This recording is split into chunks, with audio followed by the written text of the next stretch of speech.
बिस्मिल्लाहिर्रहमानिर्रहीम। स्टूडेंट्स, ये अब हमारे पास टॉपिक है the three types of isolated singular points. यानी कि आइसोलेटेड सिंगुलर पॉइंट्स जो हैं वो तीन किस्म के होते हैं। अब ये हमने लॉरेंट सीरीज जो है वो डिस्कस की थी। ये हमारे पास लॉरेंट सीरीज है कि f of Z is equal to can be express this. इसमें ये हमारे पास पॉलिनोमियल टर्म्स हैं जिसमें एन जो है वो क्या है, नेचुरल नंबर है, और ये हमारे पास जिसमें नेगेटिव पावर्स आ जाती हैं। ये इसके दो पोर्शंस हैं, ठीक है। तो f of z can be represented by the Laurent series in a punctured disc. ये पंक्चर्ड डिस्क है, ठीक है। इसकी पहले जो है वो बात हो चुकी है। इसमें ये वाला जो स्टूडेंट्स पोर्शन है जिसमें नेगेटिव जो है वो टर्म्स आ रही हैं, ठीक है, जिसके अंदर जो है वो क्या आ रही हैं, नेगेटिव टर्म्स आ रही हैं of the series involving negative terms is called the principal part of f at z naught. इसको क्या कहते हैं, प्रिंसिपल पार्ट कहते हैं, ठीक है। That is known as principal part. No we use the principal part to identify the isolated सिंगुलैरिटीज।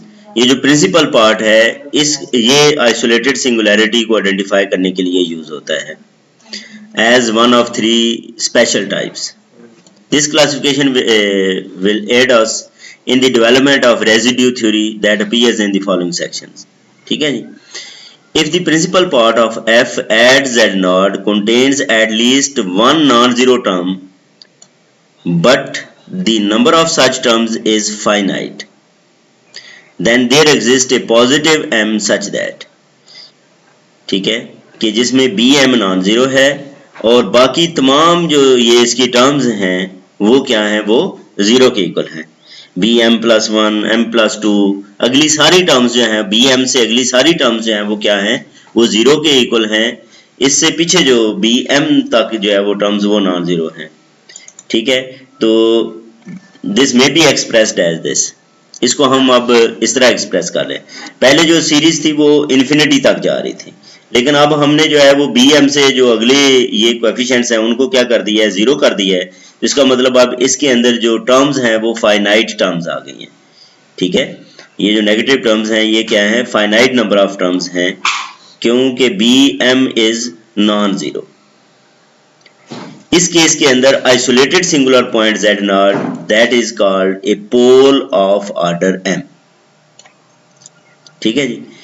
यानी कि जितनी पावर होगी उतना जो है वो उस ऑर्डर का उसके अंदर हम कहेंगे पोल मौजूद है, ठीक है। A pole of order m is usually referred to as simple pole. मसलन अगर सिर्फ ये पहली टर्म तक ही ये मौजूद है, b1 इज नॉन जीरो, बाकी सारी अगली टर्म्स जो है वो जीरो हो जाती हैं, तो इसको हम कहते हैं ये दैट इज द सिंपल पोल, ठीक है। और अगर जो है ये पावर m तक जाता है तो इसको जो है वो क्या कहेंगे कि ये पोल ऑफ ऑर्डर m है। तो सिंपल पोल का ऑर्डर क्या होता है, सिंपल पोल का ऑर्डर 1 होता है। अब स्टूडेंट्स हम इस एग्जांपल को अगर ऑब्जर्व करें, ये हमारे पास एग्जांपल है, क्या दिया गया है कि z square minus 2z plus 3 over z minus 2 है। इसको अगर हम जो है वो इसमें से क्या करते हैं, z को कॉमन ले लेते हैं, तो ये क्या बन जाएगा, z into Z minus two, फिर z माइनस टू पे इसे डिवाइड कर देते हैं। इस z को भी हम इसी z माइनस टू की फॉर्म में लिखें तो 2 ऐड भी कर देते हैं, सब्ट्रैक्ट भी कर देते हैं। अब इसके अंदर जो है वो हमारे पास ये तीन सीरीज है, ठीक है। दो जो है वो हमारे पास इनमें एक में पावर 0 है और एक में पावर 1 है, और ये पावर -1 है। और हमने ये कहा था कि अगर पावर अगर नीचे जो है वो पावर हमारे पास जो है वो m आ जाए तो इसको क्या कहेंगे, सिंपल पोल कहेंगे। तो इसका मतलब ये कौन से पोल रखता है, ये सिंपल पोल रखता है, क्योंकि m की वैल्यू किसके इक्वल आ गई है, 1 के इक्वल आ गई है, और पोल किसके ऊपर है, z naught is equal to 2 के ऊपर है।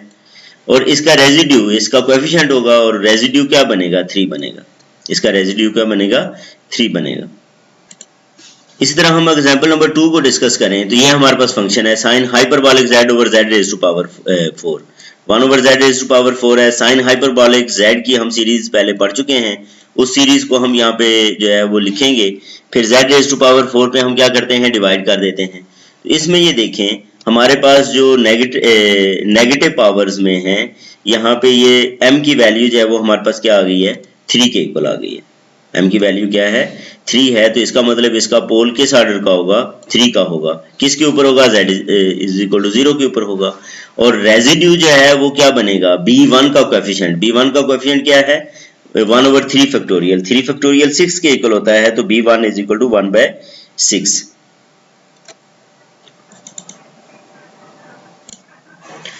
दूसरा स्टूडेंट्स ये भी हमें जो है वो हमारे ज़हन में है कि लॉरेंट सीरीज में दो एक्सट्रीम्स मौजूद हैं। एक ये है कि सारी पॉजिटिव टर्म जीरो हो जाएं, एक है सारी नेगेटिव टर्म्स जो है ना वो खत्म हो जाएं। ठीक है, there remain two extremes, the case in which all of the coefficients in the principal part are zero, एक and one in which the infinite number of them are non-zero. When all of b's are zero, जब ये सारे जो है ना वो b zero हो जाएं तो फिर हम सीरीज को इस तरह लिख सकते हैं। इसमें जो पॉइंट z नॉट है इसको क्या कहेंगे, that is removable singular point, that is removable singular point. और रिमूवेबल सिंगुलर पॉइंट के ऊपर जो रेजिड्यू होता है वो हमेशा जीरो होता है। Residue at the removable singular point is always zero.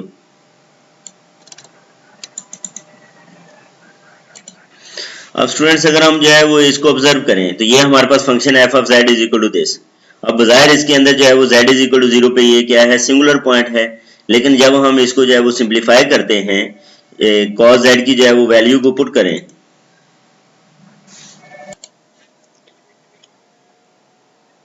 अब ये एग्जांपल नंबर 3 में स्टूडेंट्स देखें कि हमारे पास ये पॉइंट है z naught is equal to zero, इसके ऊपर इसकी रिमूवेबल सिंगुलर पॉइंट है। किस तरह, ये देखें ये फंक्शन हमें दिया गया है, अगर हम इसमें z की जगह पे जो है वो जीरो को रिप्लेस करें तो ये यहाँ पे ये सिंगुलर पॉइंट है, लेकिन इसकी सिंगुलैरिटी को रिमूव किया जा सकता है। हम क्या करें, cos z की सीरीज को रिप्लेस कर दें और ये 1 माइनस है सिंप्लीफाई करें और z स्क्वायर पे डिवाइड करें तो ये हमारे पास सीरीज आ जाएगी। अब आप ये देखो कि इसमें आप z is equal to zero के ऊपर जो है वो सिंगुलर पॉइंट था, जब हमने f ऑफ जीरो इसका फाइंड किया तो उसके उससे जो है वो 1/2 आ गया, और ये क्या है, ये अब इंटायर फंक्शन बन गया है, किसी जगह पे भी इसकी जो है वो सिंगुलैरिटी जो है वो मौजूद नहीं है। ठीक है जी, तो इसको कहते हैं रिमूवेबल सिंगुलर पॉइंट। तो सबसे पहले हमने जो है वो पोल पढ़े, फिर जो है वो रिमूवेबल सिंगुलर पॉइंट। ठीक है जी, और इसके बाद है एसेंशियल सिंगुलर पॉइंट। ये तीसरा है स्टूडेंट्स के हमारे पास कि when an infinite number of coefficients bn in the principal part are non zero. ठीक है, तो z naught is said to be essential singular point of f, तो इसको फिर क्या कहेंगे, essential singular point of f कहेंगे। इसमें हम एग्जाम्पल कंसिडर करते हैं, ये हमारे पास स्टूडेंट्स एग्जाम्पल है कि e raise to power 1/z। ठीक है, इसकी सीरीज इसके इक्वल होती है और इसको ओपन करके लिखें तो ये लिखा जा सकता है। अब इसमें ये देखें ये इनफाइनाइट नंबर ऑफ टर्म्स जा रही है 1/z, 1/z square, 1/z cube and so on, ये इन्फिनिटी तक जाएगी। That has an essential singular point at z naught is equal to 0 where the residue b1 is unity. अब ये देखें 1/z का कोएफिशिएंट जो है वो किसके इक्वल है, 1 के इक्वल है, जिसका मतलब इसका रेजिड्यू जो है वो क्या है, वो यूनिटी है।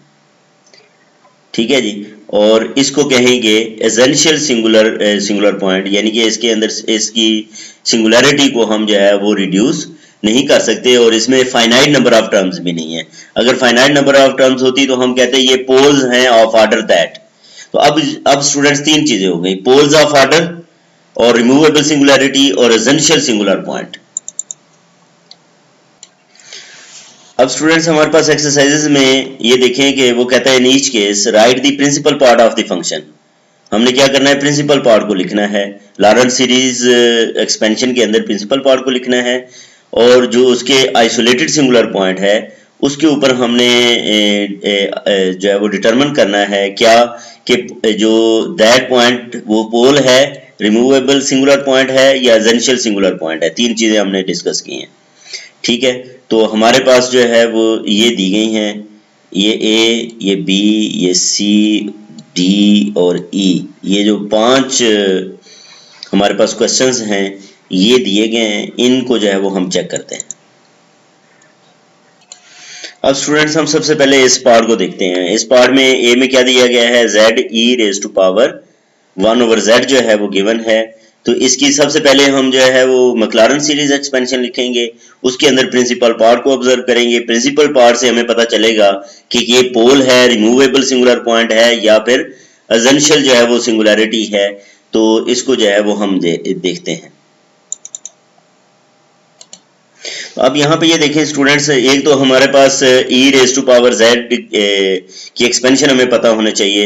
ये किसके इक्वल होती है, 1 plus z over 1 factorial plus z square over 2 factorial plus z cube over 3 factorial plus so on. ठीक है, फिर e raise to power 1 over z हमने यहाँ पे लिखना है। तो इस z की जगह पे जहाँ पे भी z है उसकी जगह पे हम क्या रिप्लेस कर देंगे, 1 ओवर z को रिप्लेस कर देंगे।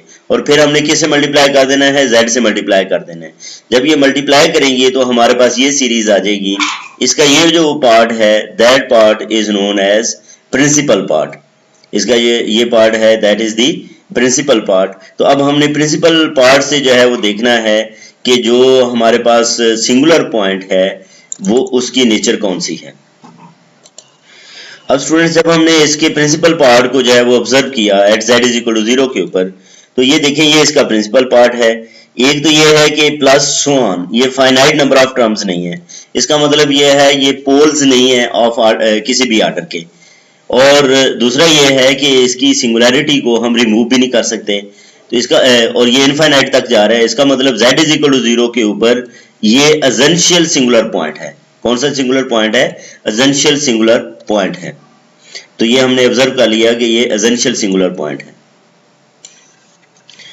फिर ये स्टूडेंट्स बी पार्ट है। बी पार्ट में इसका जो आइसोलेटेड सिंगुलर पॉइंट होगा वो किस पॉइंट के ऊपर होगा, z इज इक्वल टू -1 के ऊपर होगा।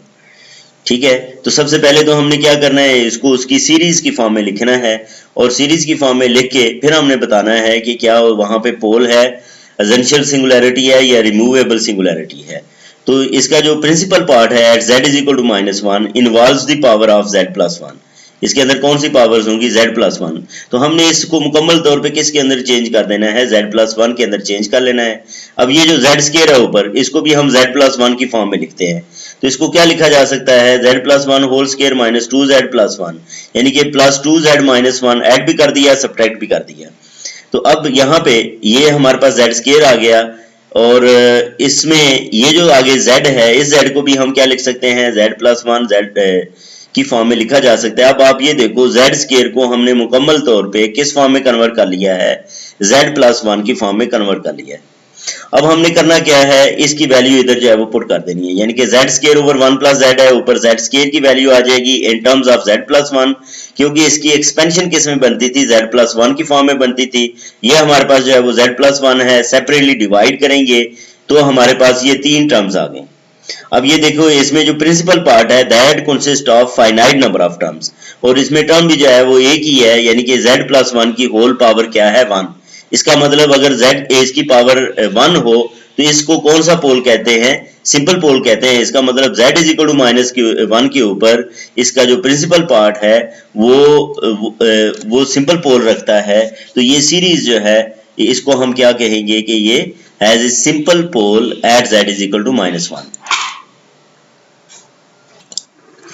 इस तरह स्टूडेंट्स ये है हमारे पास, और ये तो पीपीएससी में आया हुआ भी है कि साइन z ओवर z इसकी जो क्या नेचर है, जो सिंगुलर पॉइंट है ये किस नेचर का जो है वो सिंगुलर पॉइंट है।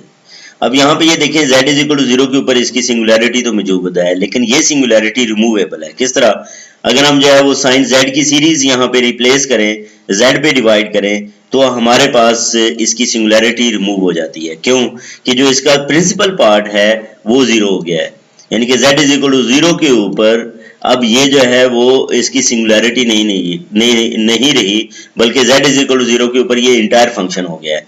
ठीक है, तो ये क्या हो गई, इसको हम कहेंगे कि z इज इक्वल टू 0 के ऊपर ये रिमूवेबल सिंगुलर पॉइंट रखता है। क्या रखता है, रिमूवेबल सिंगुलर पॉइंट रखता है।